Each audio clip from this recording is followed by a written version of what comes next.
예전에 우리 같은 지방의 소속이었던 이 늘사랑교회를 섬겼던 이 정승용 목사님이란 분이 계십니다. 참 존경받던 그런 목사님이신데요. 정말 여기에 좋은 모든 자리를 다 팽개치고 미국의 작은 교회로 선교하는 마음으로 떠나셨던 그런 목사님입니다. 그런데 이 정승용 목사님의 그 어머니는 아마도 60대쯤 70대는 되셨나? 60대 같은데요. 이른 나이에 돌아가셨는데 장례식에서 목사님이 그러시더라고요. 부모님은 주일 예배를 드리러 이렇게 교회에 오셨다가 교회에 머물지 않고 곧바로 집으로 돌아가셨답니다. 행여 자신들로 인해서 아들이 어려움 당할까 봐서 그렇게 늘 조심하셨던 거지요. 그리고 그날의 주일의 모든 예배가 끝나고 나면은 꼭 전화를 거셔서 아들 오늘 또 명품 설교 감사했어. 그렇게 인사를 한답니다. 어머니가 아들의 설교를 듣고 명품 설교라고 그렇게 격려해 주셨다는 것입니다. 저희 부모님도 참 훌륭하셨던 그런 분들이었어요. 제가 말하는 게 아니라 며느리가 훌륭하다고 하면 훌륭한 겁니다. 그죠? 저는 어릴 적 어머니께서 거울 앞에서 자신의 머리카락을 잘라내는 것을 여러 번 봤습니다. 금년은 우리나라가 이제 세계 5대 교역 규모가 세계 5위권에 드는 경제 대국이 되었는데요. 하지만 옛날 제가 어렸을 때는 우리나라가 얼마나 가난했던지 가발을 만들어서 외국에 수출해서 먹고 살았었습니다. 그때 어머니는 저희를 먹이고 가르치기 위해서 자신의 머리카락을 여기저기서 솎아내셨습니다. 다 잘랐다는 말이 아닙니다. 그때면 저는 쌍둥이 동생과 함께 어머니 뒤에 앉아서 눈물을 흘렸고 어머니는 거울 앞에서 우셨었습니다. 그런 어머니인데도요, 아들의 설교를 명품 설교라고 격려해 주셨다는 소리를 들으니까 샘이 납니다. 왜 우리 어머니는 그렇게 못하셨나? 곽선희 목사님께서 우리나라 이렇게 한 획을 그었다고 하는 설교자이고 큰 귀한 어른이시죠. 수망교회 곽선희 목사님께서 평양을 방문하셨다가 어릴 적 다니던 교회터를 가보았습니다. 이미 걔네들은 전부 다 교회를 파괴해버린 상태였는데 거기에 보니까 교회터가 있는데 거기를 둘러보고 있는데 그 지역에 살고 있던 한 사람이 나와서 그런 얘기를 해주더랍니다. 눈 오는 새벽이면 무너진 교회터에서 가마니를 뒤집어 쓰고 기도하다 일어난 어머니를 여러 번 배웠노라고. 평양이니까 우리보다 눈이 더 많이 오잖아요. 눈이 많이 오는데 가마니를 뒤집어 쓰고 거기서 그 교회터에서 하나님께 예배하는 거예요. 기도하는 거예요. 그러니까 곽선희 목사님은 자신이 오늘이 있는 것은 바로 어머니의 기도 덕분이라고 하는 그런 말씀이었던 거지요. 그런 고백이었습니다. 그 소리를 들으니까 또 샘이 나곤 했었습니다. 이것이 부모와 자녀의 차이인 거지요. 부모는 그냥 쏟아 부어주시는데 자녀는 그런 것조차도 샘이 나고 불만을 내비친다고 하는 것입니다. 오늘은 어버이 주일입니다. 다시 한번 부모님의 사랑을 기억하면서 감사하기를 소망합니다. 근데 오늘의 내용 중에 상당히 많은 부분들은 한 20년 전에 우리 성낙 성결교회 지형은 목사님께서 하셨던 설교를 거의 그대로 전반부에는 가져왔습니다. 중반부까지 그냥 가져왔습니다. 여러분 이해하시고 들어주셨으면 좋겠습니다. 하나님은 에덴 동산에 동산을 창설하시고 에덴의 동산을 창설하시고 아담과 하와가 그곳에서 살게 하셨습니다. 에덴 동산에는 여러 가지 나무들이 많이 있었지만 그 중앙에는 우리가 알고 있는 것처럼 선악과와 생명나무가 있었습니다. 우리 창세기 2장 9절에 있는 말씀 그대로입니다. 동산 가운데는 생명나무와 선악을 알게 하는 나무가 있더라. 그런데 우리는 이 말씀 속에서 왜 그런지 선악과에는 그렇게 많은 관심을 기울이면서 생명나무에 대해서는 관심을 기울이지 않고 있다는 것입니다. 여러분, 생명나무에 관한 설교를 얼마나 들어보셨는지요? 우리는 선악과에 관한 이야기는 정말 많이 들었지만 이 생명나무에 대해서는 듣지를 못하고 있는 겁니다. 이 선악과라고 하는 것은 선한 지식을 알게 하는 지혜의 나무, 그게 정확한 해석입니다. 선한 지식을 알게 하는 지혜의 나무, 그리고 생명나무라고 하는 것은 영원한 생명을 주는 나무입니다.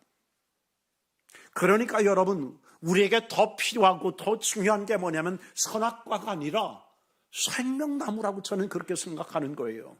그죠? 그런데 우리의 관심은 오직 선악과에만 있습니다. 하나님 말씀하셨지요. 다른 것 다 따먹어도 좋은데 선악과는 따먹지 말아라, 그렇게 말씀합니다. 그리고 명령을 어기고 먹는 날에는 정령 죽게 될 것이다, 그렇게 말씀하셨습니다. 아마도 그래서 아마 사람들 관심이 거기에 더 있는 것 같아요. 하지 말라고 하면 더 하게 되잖아요. 생명나무를 하나님께서 더 말씀하셨더라면 좋을 뻔했는데, 이러면 하나님을 내가 욕되게 하는 건가? 이 선악과를 따먹으면 안 된다고 하니까. 그런데 어느 날 사단이 하와를 찾아와서 그렇게 말합니다. 선악과를 먹으면 이 바보야, 선악과를 먹으면 너희가 하나님처럼 되는 거야. 그걸 하나님이 싫으셔서 그렇게 말씀한 거야, 그렇게 말합니다. 그러면서 이제 선악과를 먹으면 너희가 더 이상 하나님께 머리 숙일 필요가 없고 너희는 스스로 독립적인 존재가 되는 거야, 그렇게 그를 유혹하게 된 겁니다. 결국 아담과 하와는 선악과 열매를 따먹고 하나님께로부터 멀어지게 된 겁니다. 여러분, 여기에서 우리는 생명나무에 대해서 우리가 한번 생각해 봐야 되지 않을까요? 우리가 알 수 있는 것은 많이 제한되어 있어서 우리의 거룩한 상상력을 동원해서 생각해 보시길 바랍니다. 여러분, 선악을 알게 하는 그 나무가 먹음직하고 보암직하고 탐스럽기도 했다고 우리 성경은 그렇게 말씀하고 있습니다. 그렇다면 생명나무는 정말로 아주 입맛 떨어지게 생겼고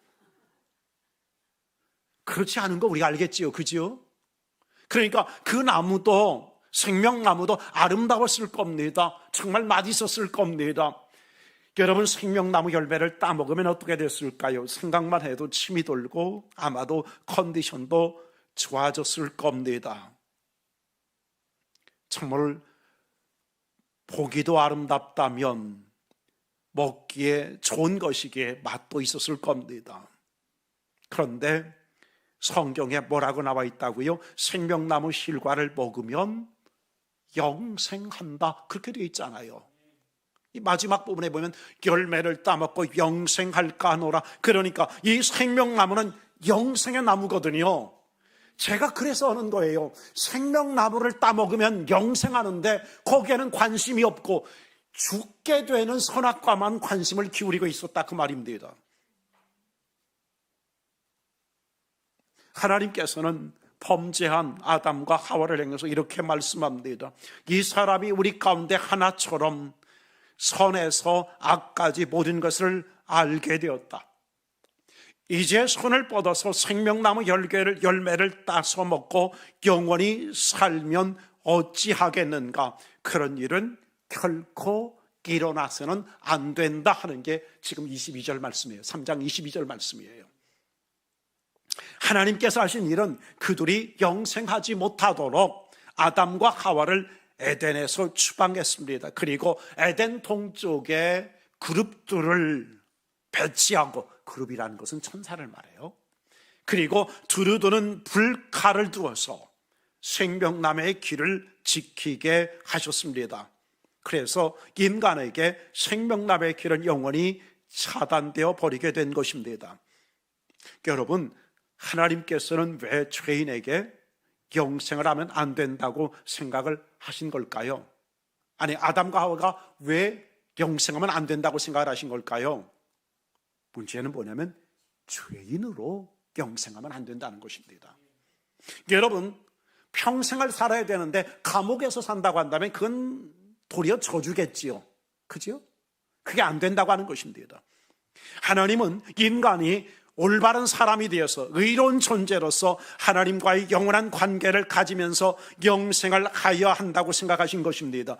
그렇기 때문에 죄를 지은 인간을 우선적으로 생명나무로부터 차단시켜버렸던 겁니다. 이것이 창세기에 나오는 생명나무 이야기입니다. 에덴을 잃어버린 인간은 에덴의 동쪽에 살면서 끊임없이 에덴을 사모하고 살아갔습니다. 못 들어가게 하니 더 들어가고 싶은 거잖아요. 그래서 에덴을 잃어버린 사람들은 그 에덴의 회복을 꿈꾸는 겁니다. 여러분, 이스라엘 백성들이 나중에 가나안에 들어가게 되는데 그 가나안 땅을 뭐라고 말하지요? 젖과 꿀이 흐르는 땅이라고 하잖아요. 그 말이 바로 에덴에 대한 환상이에요. 바로 그 땅을 에덴으로 바라보는 겁니다. 이스라엘은 물이 귀한 곳이기 때문에 에덴에 대한 그들의 환상은 물이 많은 곳이었습니다. 그래서 그들은 말하기를, 나중에 보면 선지자들이 말하기를 물된 동산 같더라 그렇게 말하잖아요. 그게 바로 에덴에 대한 환상입니다. 강과 물이 있는 곳이 회복된 이스라엘이요, 그곳의 모델은 늘 에덴이었습니다. 에스겔서 후반부인 37장에 보면은 골짜기에 있었던 마른 뼈들이 살아나지 않습니까? 그래서 큰 군대를 이루는 환상인데 그게 바로 이스라엘이 회복된 모습이거든요. 그리고 그들에게 이제 새롭게 성전이 건축될 것을 말씀하고 있습니다. 그리고 나서 47장에 보면은 이제는 성전에서부터 물이 흘러나와 나중에는 뭐 천척 해가지고 나중에는 뭡니까? 큰 물이 강을 이루는 그런 광경을 보여드리는데요. 왜 강입니까? 이스라엘의 환상이 강이기 때문에 그래요. 에덴에 대한 환상이 강이기 때문에 그래요. 에덴 동산에는 우리가 아는 것처럼 4개의 강이 있었습니다. 그러니까 그들이 생각하는 낙원은 물이 풍성한 곳입니다. 그런데 새로운 이스라엘은 성전에서 흘러나오는 물이 온 땅을 적시게 되는 겁니다. 그리고 강 좌우편에는 나무가 심이 많고 그 물이 흘러들어가 결국은 사해가 되살아나는, 죽음의 바다가 되살아나는 그런 생명력 있는 그런 강이었다고 이렇게 말합니다. 강 좌우편에는 모든 생물이 살고 모든 나무가 심이 많고 그 물이 흘러 돌아가자 사해가 사는데 그 번성하는 모든 생물이 있고 고기도 심이 많았다. 강가에는 어부가 살고 짐벌과 갯벌은 살아났다고 이렇게 말합니다. 강가에는 각종 먹을 과실나무가 자라서 그 잎이 시들지 아니하며 열매가 끊이지 않았습니다.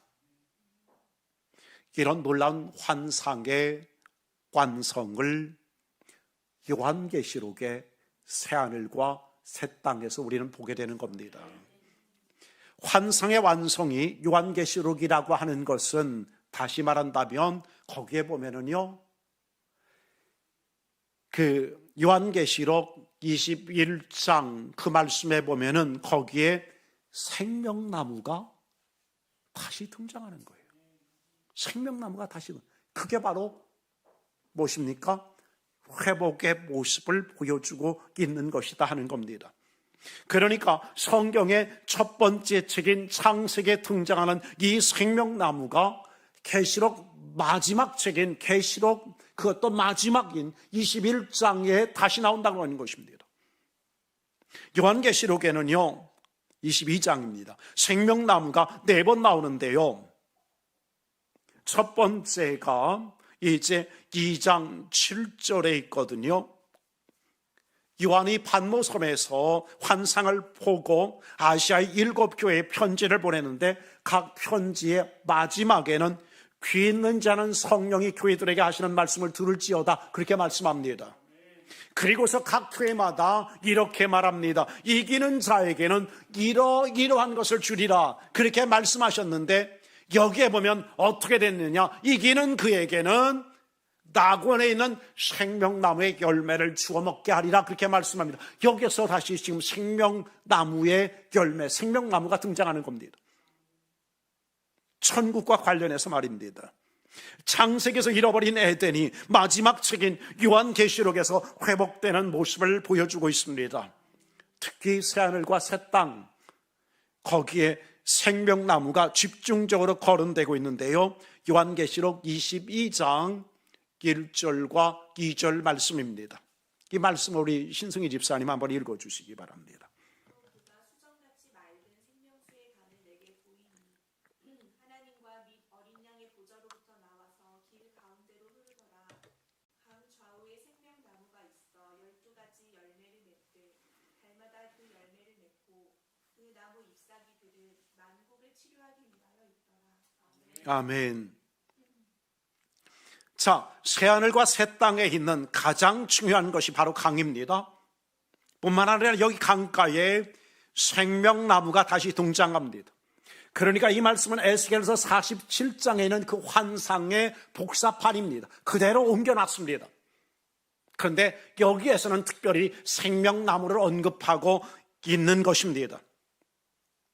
에덴 동산의 한가운데 있던 그 생명나무 한 그루가 여기에는 이제는 수도 없이 퍼져 있습니다. 왜? 온 족속들이 다 먹고 마셔야 될 것이기 때문에 그렇습니다. 그리고 이어서 14절에도 등장하는데요, 요한계시록 22장 14절 함께 읽어볼까요? 시작. 자기 둘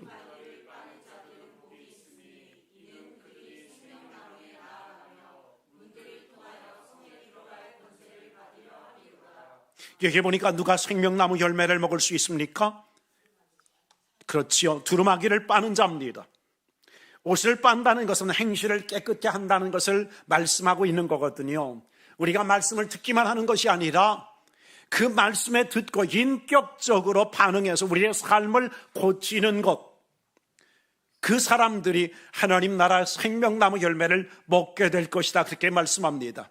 바로 예수 그리스도의 뒤를 따라가는 사람이죠. 이 사람들이 생명나무에 나가게 된다고 하는 것입니다. 근데 한 번 더 나옵니다. 19절입니다.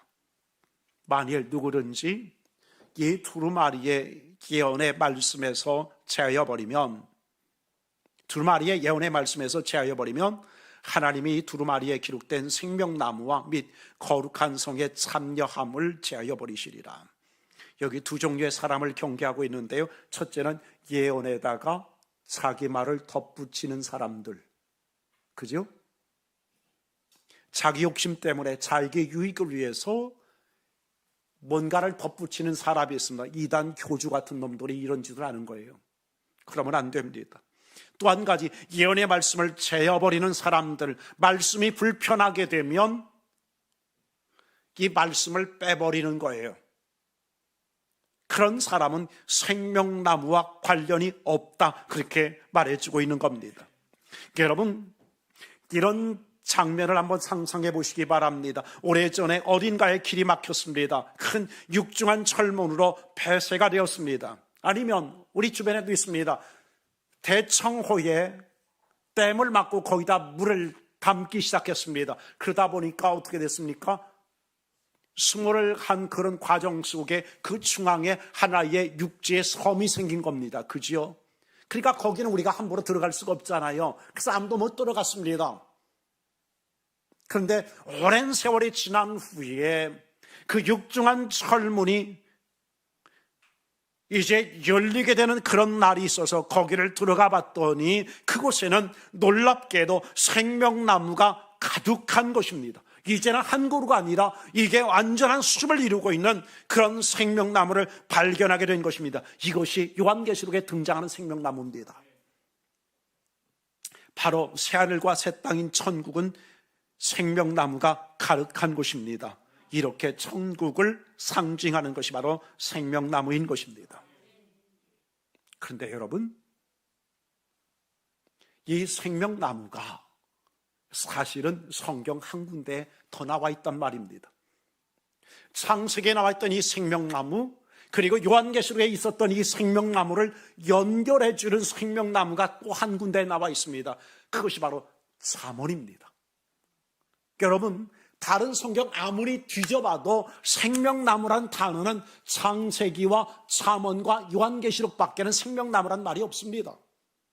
그 생명나무가 잠언에 나온단 말입니다.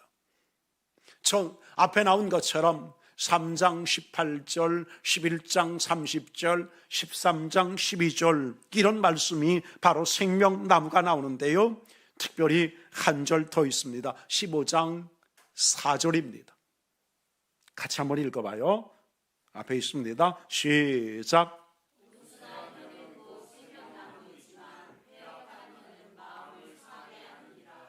잠언은 지혜의 책이거든요. 여기 보면 온순한 혀는 곧 생명나무이지만 그렇게 했는데요, 온순한 혀란 말을 다른 성경이 어떻게 번역했나를 봤더니요, 친절한 말, 따뜻한 말, 부드러운 혀, 부드러운 말, 뭐 이렇게 번역을 해놨더라고요.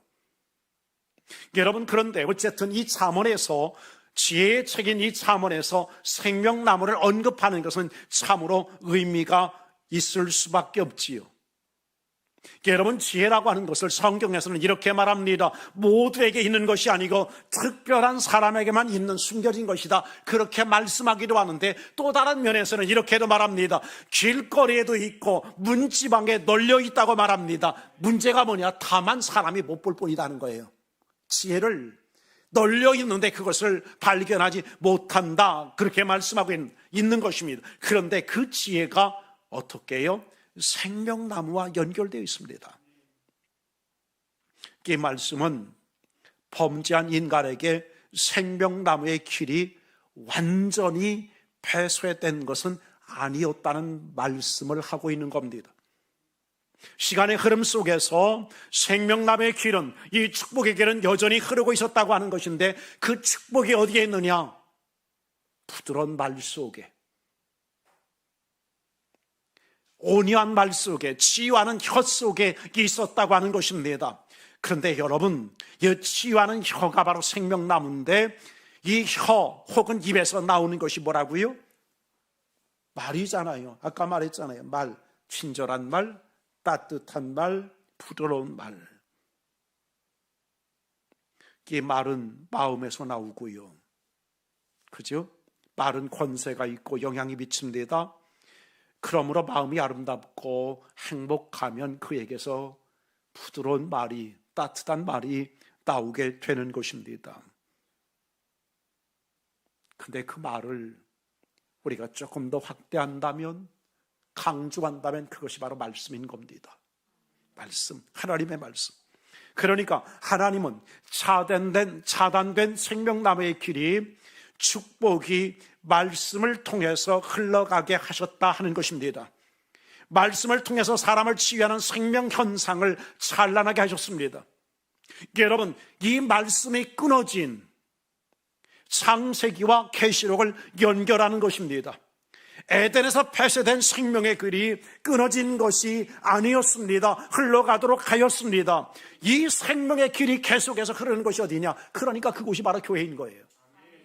말씀이 마음으로 들어와서 몸과 물질로 퍼져나가고, 말씀이 마음으로 들어오는 시간과 장소가 바로 이 예배의 자리인 것입니다. 말씀이 선포되는 바로 이 시간이 생명의 시간이 되는 겁니다. 그래서 제가 속상했다고 한 거예요. 오늘 말씀을 듣고 기도를 받아야 되는데 그냥 기도만 받으니 내 마음이 속상한 거예요. 말씀이 선포되는 이 시간이 생명의 시간인 겁니다. 그러므로 여러분, 참된 효도라고 하는 것은 무엇보다도 여러분이 부모님에게 이 말씀을 알게 하는 것입니다. 하나님을 알게 하는 것이다, 그 말입니다. 그래서 우리는 이 하나님의 생명나무의 길이 바로 하나님의 말씀이라는 사실들을 기억하면서 말씀을 더 소중하게 여길 수 있는 저와 여러분 되실 수 있기를 주의 이름으로 축복합니다. 두 번째로 이제 오늘 본문에 있었던 이 말씀을 주로 다루려고 합니다. 이렇게 생명의 길을 이어주는 잠언 가운데 오늘 읽은 말씀은 이렇게 이야기합니다. 지혜로운 인생들은 부모와의 관계에서 이렇게 살아간다, 그렇게 말씀합니다. 다시 한번요. 지혜로운 인생들은 부모와의 관계에서 이렇게 살아간다. 그러므로 생명의 길이란 말입니다. 여러분, 잠언이란 말은요, 무슨 뜻일까요? 사람이 살아가는데 훈계가 되는 말, 훈계가 되는 짧은 말, 그게 바로 잠언입니다.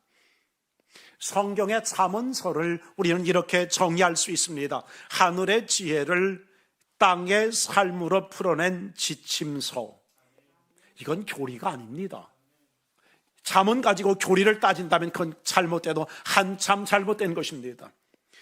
복잡한 세상 속에서 실질적이고 가치 있는 선택을 할 수 있나를 말해주는 인생 경영 매뉴얼, 그렇게 생각할 수도 있습니다.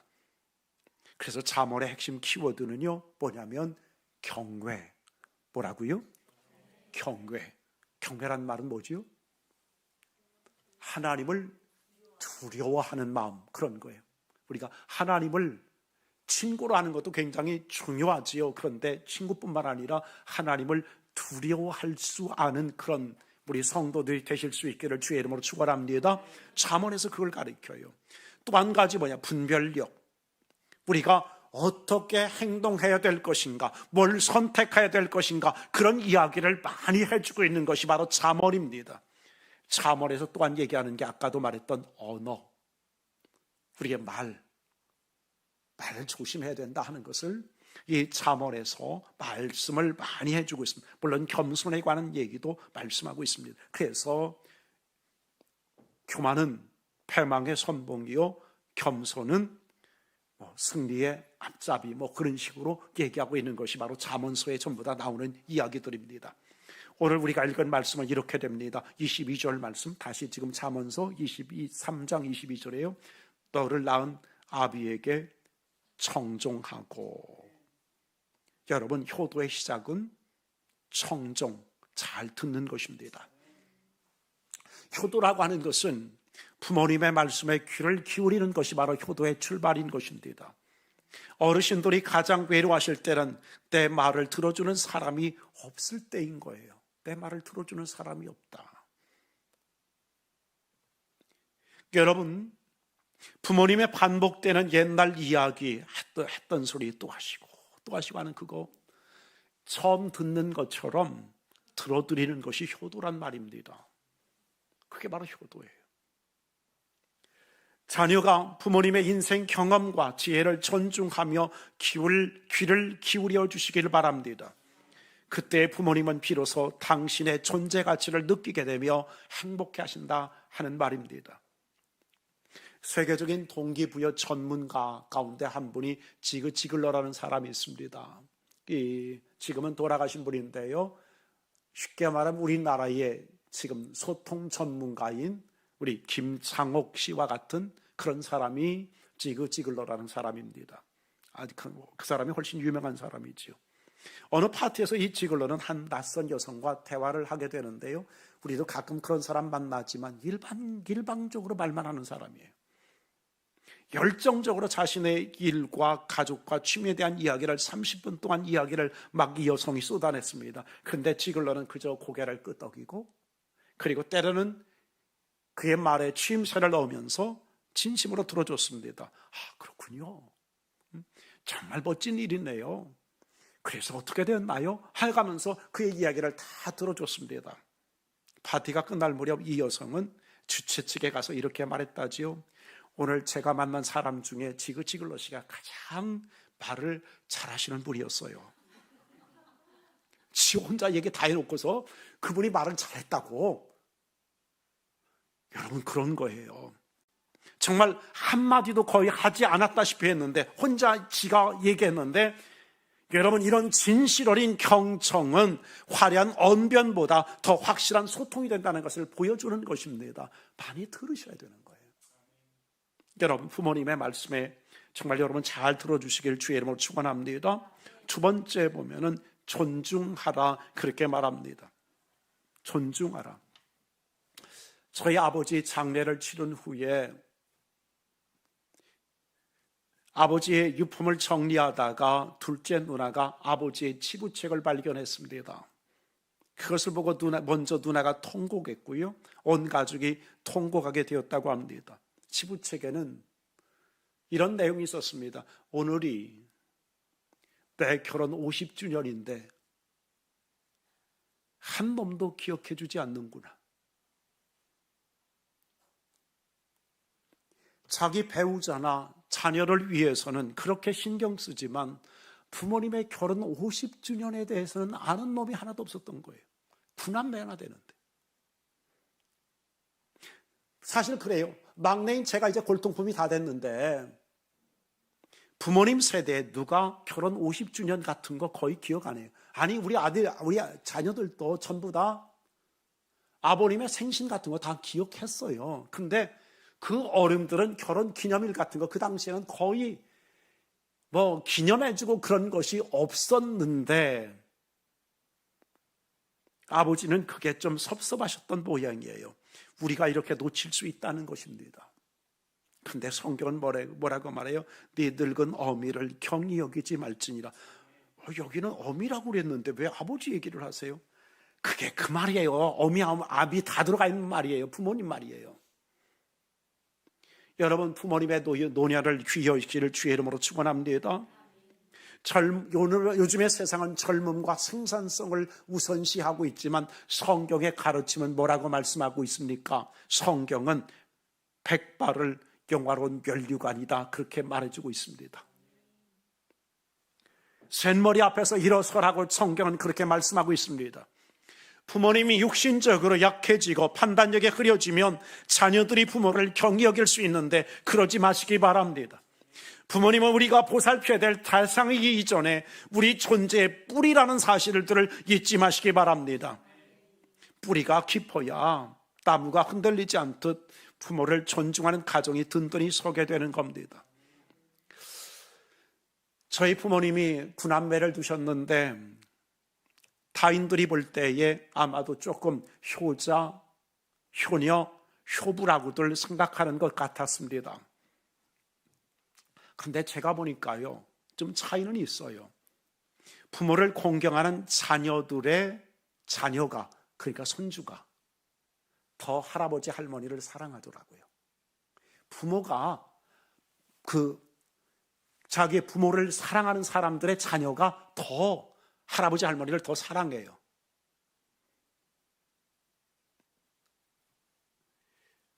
그런데 아세요? 결국은 여러분의 자녀들이 그거 다 보고 있다는 거 그대로 하게 될 겁니다.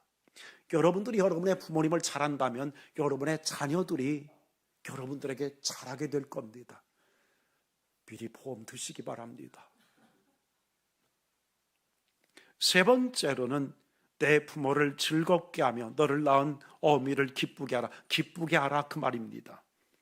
부모님의 마음을 즐겁게 해드리십시오.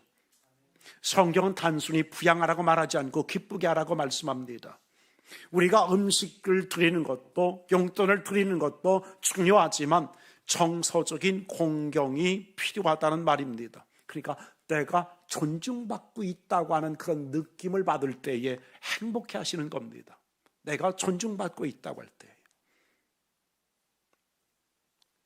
저는 사실 우리 딸이 지금 엄청 두렵습니다. 다 봤으니까요.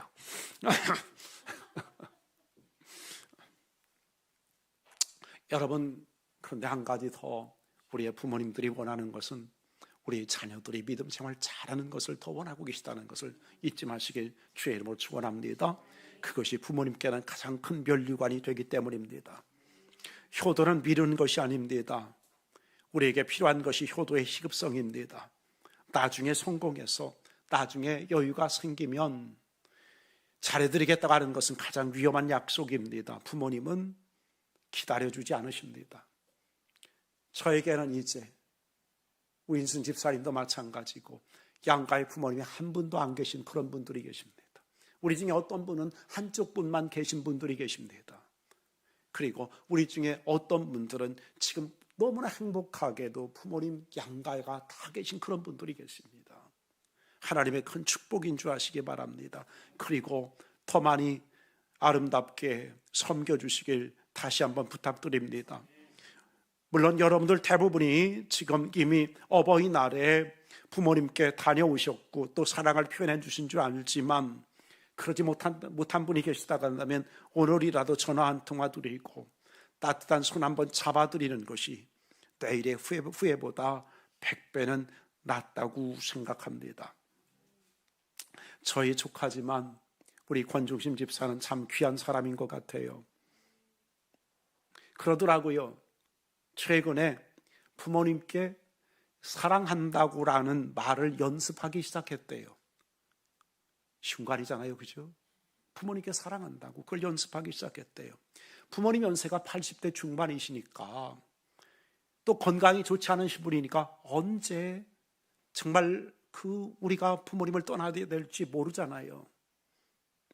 처음 시작했을 때는 왜 어색하지 않았겠습니까? 많이 어색했답니다. 그런데 지금은요, 이제 어머니도 동일하게 나도 딸 사랑해 그렇게 이야기하기 시작했다고 그래요. 부모님께 오늘 여러분 사랑을 고백해 보시기 바랍니다. 키워주셔서 감사합니다는 그 고백도 좋겠습니다만은 구체적인 칭찬 한 문장을 담아 드리는 겁니다. 저는 아버지의 이런 면이 정말 존경스러워요. 아니면 저는 어머니의 이런 모습을 저도 담고 싶습니다. 물론 여러분도 굉장히 어색하겠지만 여러분의 부모님도 많이 어색해 하실 겁니다. 그런데 그 표현이 부모님께는 평생에 남을 어떤 선물보다 더 위로가 될 것입니다. 여러분 사실 아들 오늘 또 명품 설교 감사했다라는 말 그냥 나온 거 아니겠지요. 그 아들이 그렇게 어머니에 대한 사랑을 표현했기 때문에 그 어머니도 그런 말씀을 하고 계셨을 겁니다. 우리가 먼저 그렇게 사랑하는 부모님께 늦기 전에 이런 말로써 효도할 수 있는 저와 여러분 되실 수 있기를 주님의 이름으로 축원합니다. 아멘.